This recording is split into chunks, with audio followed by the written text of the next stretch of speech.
سبحان اللہ، ماشاء اللہ۔ جب بھی ہم قربانی کیا کریں تو صدق دل سے کیا کریں، سچے دل سے کیا کریں، اللہ تبارک و تعالیٰ کی بارگاہ میں اپنے صاف ستھرے ارادے کو پیش کیا کریں۔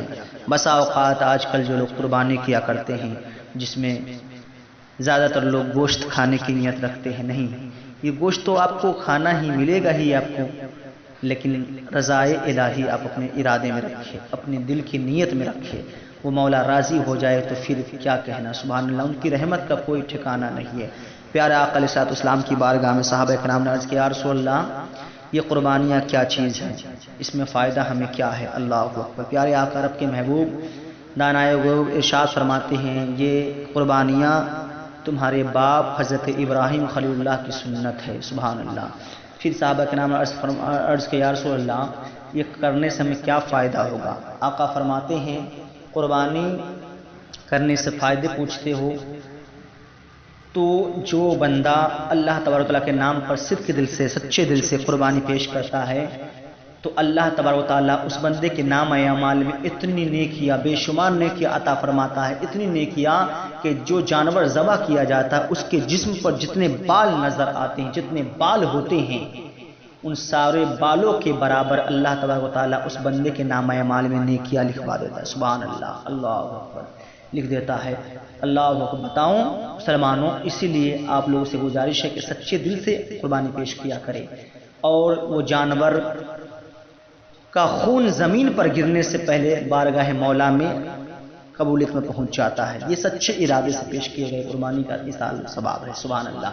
اب آئیے معزز سامعین حضرات، اور بلکہ فائدہ تو اتنا ہے کہ وہ قربانی کا جانور قیامت کے دن اپنے بالوں، اپنے خرو، اپنے مکمل جسموں کے ساتھ آئے گا، اور پل صراط پر اس قربانی پیش کرنے والے کے لیے سواری بنا دی جائے گی، سبحان اللہ۔ تو کتنے فائدے ہیں۔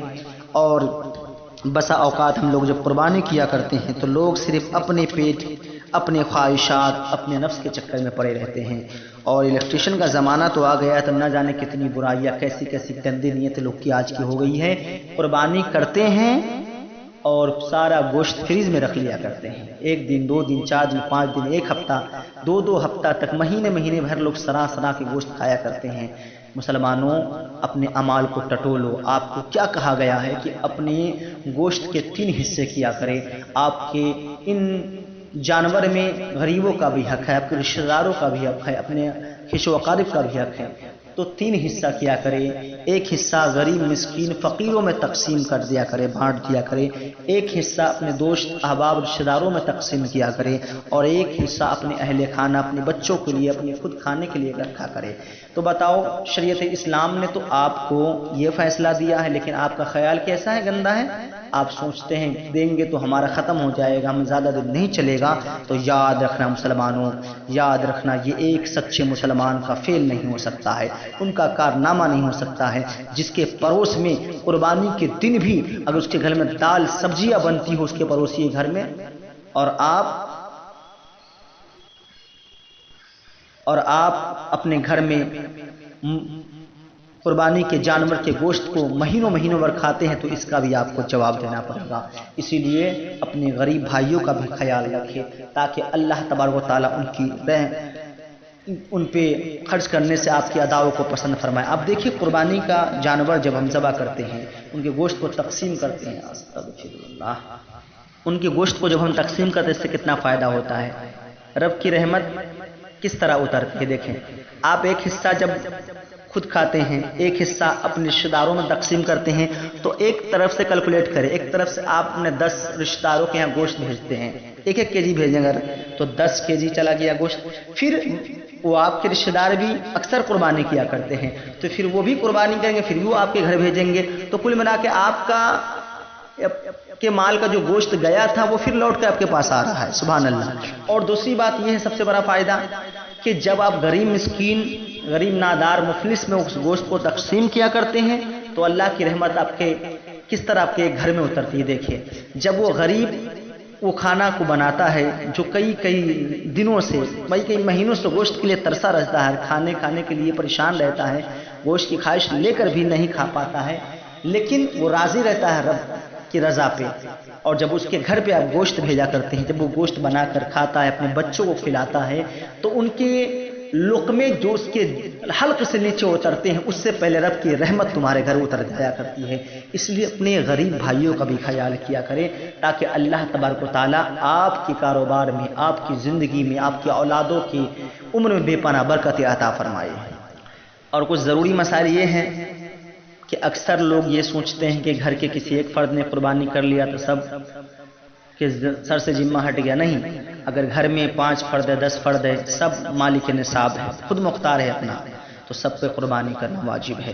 ایک شخص تو ایسا ملا وہ کہہ رہا تھا کہ حضرت اس سال میں اپنے بیوی کے نام سے قربانی کروں گا۔ کیوں؟ تو کہا کہ پچھلے سال اپنے نام سے کیا تھا نا۔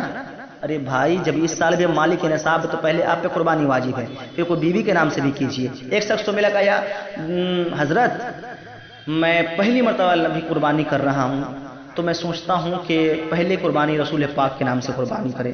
سبحان اللہ، سوچ آپ کی اچھی ہے، لیکن آپ کے اوپر واجب ہے آپ اپنے نام سے بھی قربانی کیجئے، اور اگر استطاعت ہے، طاقت ہے تو رسول پاک کے نام سے بھی پیش کیا کیجئے، ورنہ رسول پاک کے نام سے جب قربانیاں پیش کریں گے تو ثواب تو آپ کو ملے گا، قربانی ہو جائے گی، لیکن آپ کے سر پہ جو واجب ہے وہ نہیں ہٹے گا، وہ ساقط نہیں ہو سکتا۔ اسی لیے آپ لوگوں سے ضروری ہے کہ علماء سے قریب ہوں، اپنے امام کرام سے قریب ہوں اور ضروری مسائل سمجھے سیکھے، ورنہ کب تک غفلت کے ان پردوں کو اپنے آنکھوں پہ رکھ کے زندگی گزاریں گے۔ اس لیے آپ لوگوں سے گزارش ہے کہ اپنے اپنے علاقے کے علماء کرام سے پوچھا کریں، ضروری مسائل سے آگاہ ہوں، تاکہ جب ہم لوگ سچائی سے واقف ہوں گے، صدق کے دل سے پیش کریں گے خدا کی بارگاہ میں اپنے ارادے کو، اپنے مال کو، تو اللہ تبارک و تعالیٰ اپنی رحمتوں سے نوازے گا۔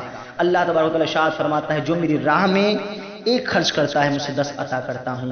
اسی لیے قربانی کے دن کا سب سے پیارا عمل، سب سے اچھا عمل، سب سے انوکھا عمل اگر کوئی ہے تو پتہ ہے حدیث شریف کا مفہوم ہے کہ اللہ تبارک و تعالیٰ کو اس دن سب سے ادا پیاری، سب سے اچھی عبادت اگر کوئی لگتی ہے تو اس کے نام پر مال ذبح کرنا، اپنے جانور کو قربان کرنا، یہ سب سے اچھی ادا ہوتی ہے۔ سبحان اللہ۔ اس لیے سچے دل سے پیش کیا کرے، گوشت کھانے کی نیت صرف نہ ہو۔ ضروری مسائل یہ ہیں کہ اگر بڑے جانور ہیں ہے نا تو اس میں 7 فریق ہوتے ہیں، تو 7 فریق میں سے سب کا ایک ہی عقیدہ ہونا ضروری ہے، سب کا سنی سہل عقیدہ مسلک اعلیٰ حضرت خیال ہونا ضروری ہے۔ اگر 6 حصے دار سنی سہل عقیدہ، ایک دیوبندی گھس گیا، ایک وہابی اس میں حصے دار بن گیا تو سارے لوگوں کی قربانی برباد ہو جائے گی، سب کی قربانی برباد ہو جائے گی۔ اور اگر یہاں پہ بھی غور کیجئے گا کہ اگر سارے لوگ سنی سہل عقیدہ ہے لیکن جانور کوئی غیر مقلد، کوئی غیر فرقے والا، کوئی بد عقیدہ آ کے اسے ذبح کر کے چلا گیا ہے تو پھر سارے لوگوں کی قربانی قبول ہونے کی تو دور کی بات، پتہ ہے آپ کو وہ مال کا گوشت بھی حرام ہو جائے گا، حلال نہیں ہوگا۔ اس لیے مسلمانوں اللہ تبارک و تعالیٰ کے فرمان کے مطابق اپنی زندگی گزارو تاکہ رسول پاک علیہ الصلوۃ والسلام کے غلام بننے کا حق ادا کرو۔ اسی لیے اپنے اس گوشت کے حصے میں اپنے رشتہ داروں کو بھی حصہ شریک کرے، اپنے پڑوسیوں کو بھی شریک کرے، غریب مفلس نادار پریشان حال کو بھی شریک کرے، اور اللہ تبارک و تعالیٰ کی رحمتوں سے مالا مال ہو تاکہ رب تبارک و تعالیٰ آپ کی ان ارادوں کو اپنی بارگاہ میں شرف قبولیت عطا فرمائے۔ استغفر اللہ ربی من کل ذنب و اتوب الیہ، واقول لا الہ الا اللہ محمد رسول اللہ۔